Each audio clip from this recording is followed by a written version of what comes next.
ఇన్ని సంవత్సరాలైనా ఆయన ఓపిక నన్ను ఆశ్చర్యపరుస్తుంది. అసలు ఆయన మనసు మైండ్ నిరంతరం పనిచేస్తూనే ఉంటుంది. ఇందాక మన క్యాబినెట్ మీటింగ్లో కూర్చున్నప్పుడు అసలు ఈయనకి ఓపిక ఎక్కడి నుంచి వస్తుంది అని అర్థం కాదు. విపరీతమైన ఓపిక, కాన్స్టెంట్గా బ్రెయిన్ తిరుగుతూనే ఉంటుంది, సొల్యూషన్స్ ఇస్తూనే ఉంటుంది. అనుభవజ్ఞులైన అధికారులకు కూడా ఆయన దిశానిర్దేశం చేయగలరు. ఈ పాయింట్లో తప్పుంది, మీరు ఇలా చేయండి, ఇలా ఆలోచించండి. అలాంటి దాంతోపాటు శారీరకంగా ఆయన పడే కష్టం ఓ 25 ఏళ్ల యువకుడు కూడా కష్టపడ్డాడు. మనసు మేధస్సుతోటి నలుగుతూ శరీరాన్ని కూడా అంత కష్టపెట్టడం అంటే నాకు అది నిజంగా నాకు మన వరదలు వచ్చినప్పుడు అసలు ఆయన పడ్డ కష్టం కొంతమంది అనుకోవచ్చు ఆయన దిగాల్సింది ఏముంది అని. ఆయన నడిచి చూపిస్తున్నారు. బాధ్యత గల వ్యక్తి ఎలా ఉంటారో ఆయన చేసి నడిచి చూపించారు. ఆయన అంటే ఎందుకు చూపించాల్సి వచ్చిందంటే కూడా అధికార యంత్రాంగంలో మందకొడితనం వచ్చేసింది. అంటే పనులు చేయకపోతే, ప్రాక్టీస్ చేయకపోతే ఏమైపోతుంది, మందకొడితనం వచ్చేసింది. ఒకసారి అంకుశం పెట్టి గుచ్చాలి. అలా ఆంధ్రప్రదేశ్ అధికార యంత్రాంగాన్ని గుచ్చడానికి ఆయన దిగారు. ఆయన అసలు ఆయనకు అవసరం లేదు. ఈ ప్రపంచంలో కూడా మీరు చెప్పండి, 9/11 ఇన్సిడెంట్ జరిగితే జార్జ్ బుష్ వచ్చి కూర్చోలేదు అక్కడ న్యూయార్క్లో. రుడి గులియాని ఆయన న్యూయార్క్ సిటీ మేయర్ కూర్చున్నాడు అక్కడ. ఆయన అందరూ విమర్శిస్తుంటే నాకు ఒకటే ఆలోచన వచ్చింది. అన్ని స్థానిక సంస్థల్లో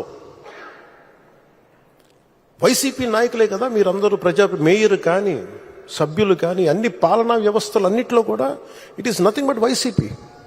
70% పంచాయతీల్లో వాళ్ళే, అన్ని స్థానిక నగర పంచాయతీల్లో మనకి అన్ని నగరపాలికలు అన్ని సంస్థల్లో కూడా వాళ్ళే.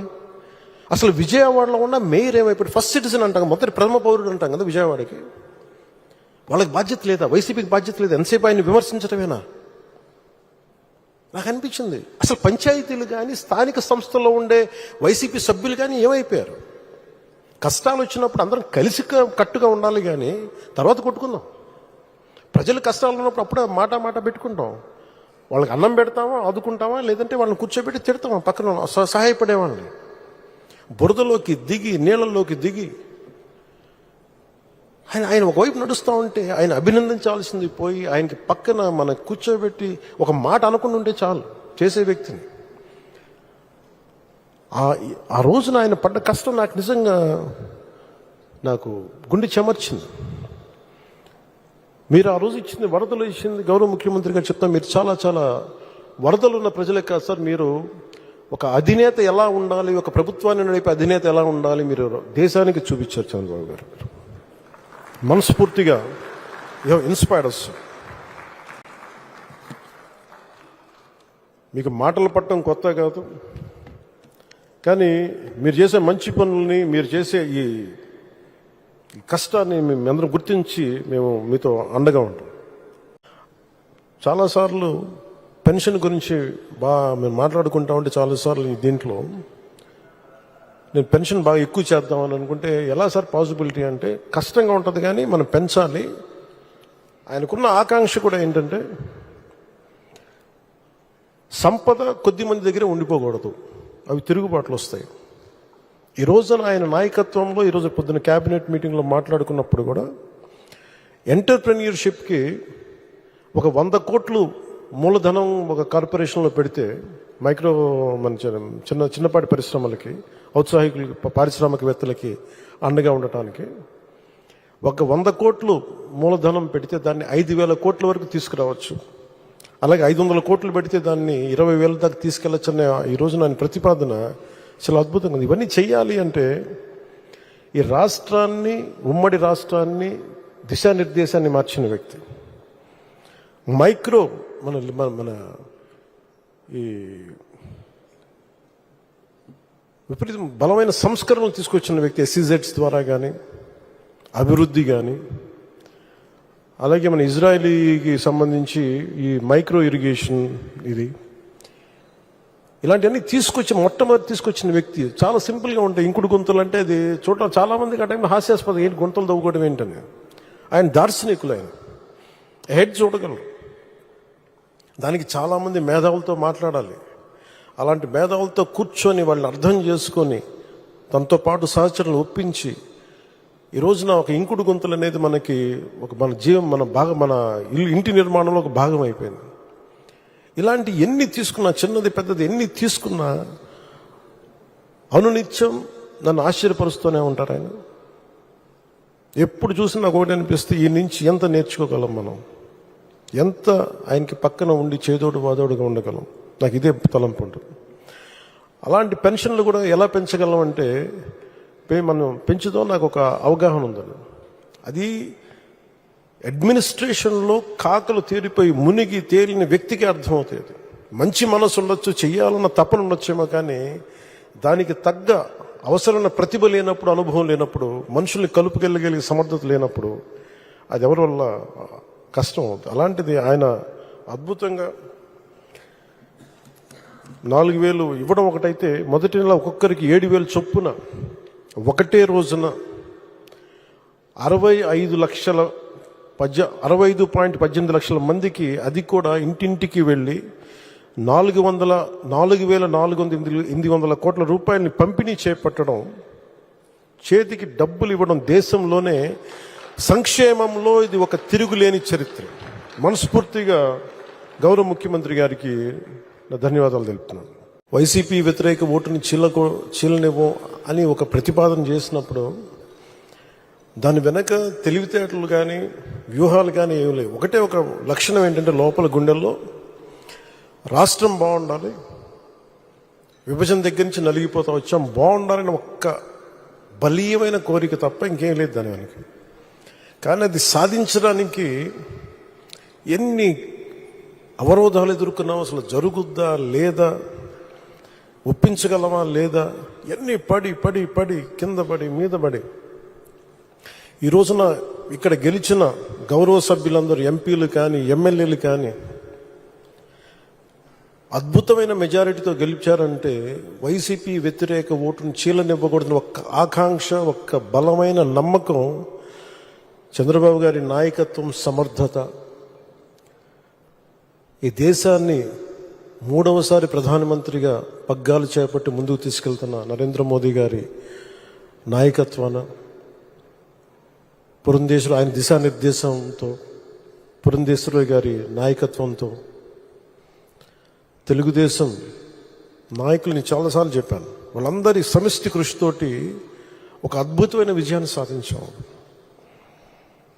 నాకు చాలాసార్లు అనిపించేది, ప్రతిసారి ఏం చెప్పాను, రోడ్ల మీదకి వెళ్తున్నప్పుడు, మీరు గెలవరండి, ఇప్పుడున్న వైసీపీ గెలుస్తుంది, మీరు గెలవరు.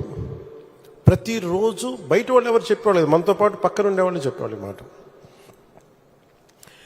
అసలు నమ్మకం ఉన్నది ఎవరికి అంటే, అసలు చెక్కు చెదరని గెలుస్తున్నాం, కొడుతున్నాం, నెగిటివ్ థాటే ఉండకూడదు, 170కి 160 కొట్టాలన్న మొదటి రోజు నుంచి చెప్పింది శ్రీ నారా చంద్రబాబు నాయుడు గారు చెప్పారన్నమాట. మనం అనుకుంటున్నాం, చేస్తున్నాం, చాలా జాగ్రత్తగా ఉంటారు, వ్యూహాలు ఉంటాయి, అన్నీ ఉంటాయి. కానీ ఎక్కడా కూడా ఆయన దగ్గర నుంచి నేను నేర్చుకుంది, కించిత్తు అధైర్యం లేదు, భయం లేదు ఆయన దగ్గర. అంటే ఆయనకున్న అపారమైన అనుభవం నేను ప్రత్యక్షంగా చూశాను, జాతీయ స్థాయిలో చూశాను, ఆయన రాజమండ్రిలో ఉన్నప్పుడు చూశాను.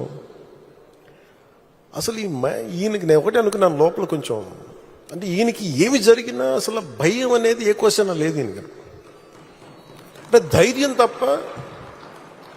నాకు చాలా చాలా ఆనందం వేసింది, అంటే ఒక వ్యక్తి ఎన్ని ఒడిదుడుకులు ఎదుర్కొన్నా, నిస్సత్తువతో అయిపోయినా, కుటుంబ సభ్యుల్ని కించపరిచినా, ఎన్ని రకాలుగా ఎన్ని అవమానాలకు గురి చేసినా, క్యాబినెట్లో తీసుకున్న నిర్ణయాలకి ఆయన్ని బలి చేసి ఆయన లోపల పెట్టి, ఎవరో అధికారులు చేసిన దానికి దానిపైన చిలవలు పలవులు కల్పించి ఆయన్ని పెట్టి ఆయన ఇబ్బంది పెడితే, ఆ రోజు నేను కలిసినప్పుడు అనిపించింది, అసలు ఆయన గుండెల్లో చెక్కు చెదరలేదు ఆయనకి. ఆయన ఒకటే ఒక మాట అన్నారు, this is way of life, politics ఇది ఇట్లాగే ఉంటుంది, మనం భరిస్తాం, ముందుకెళ్ళడం. నాకు అనిపించింది, నేను ఆయన అలాంటి వ్యక్తి పక్కన ఉండి అడ్మినిస్ట్రేషన్ ఒకటి నేర్చుకోవడం, కష్ట సమయంలో అసలు ఎలా ఆయన్ని చూసి నేర్చుకోవాలి. ఒడిదుడుకులు, పొలిటికల్ ప్రాసెస్ ఒడిదుడుకులు ఉంటుంది. వ్యక్తిగతమైన దాడుల దగ్గర నుంచి కుటుంబ పరంగా అన్ని రకాలుగా. కానీ అట్లా తట్టుకొని అసలు ఎవరన్నా ఊహించలేం కదా. ఒక 53 రోజులు ఆయన్ని పెట్టి అలా ఉంచితే, నన్ను షూటింగ్లు చేయమంటే నేను చేయలేకపోయేవాడిని. తప్పు సంకేతాలు వెళ్ళిపోతాయని నేను డేట్స్ ఇచ్చినవి కూడా నేను ఆపేస్తాను ఆ రోజు. ఎందుకంటే ఆయన అంత సఫర్ అవుతా అని ఉంటే నేను బయటికి వెళ్ళి షూటింగ్ చేయడం కూడా నాకు ఇబ్బంది అనిపించేస్తుంది.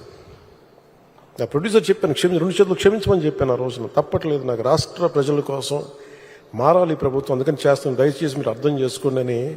అంత నేను చేయగలిగానంటే ఆయన తట్టుకున్న విధానం నన్ను కూడా ఎంతో కొంత ఒక చేయూతనిచ్చేలా చేసింది.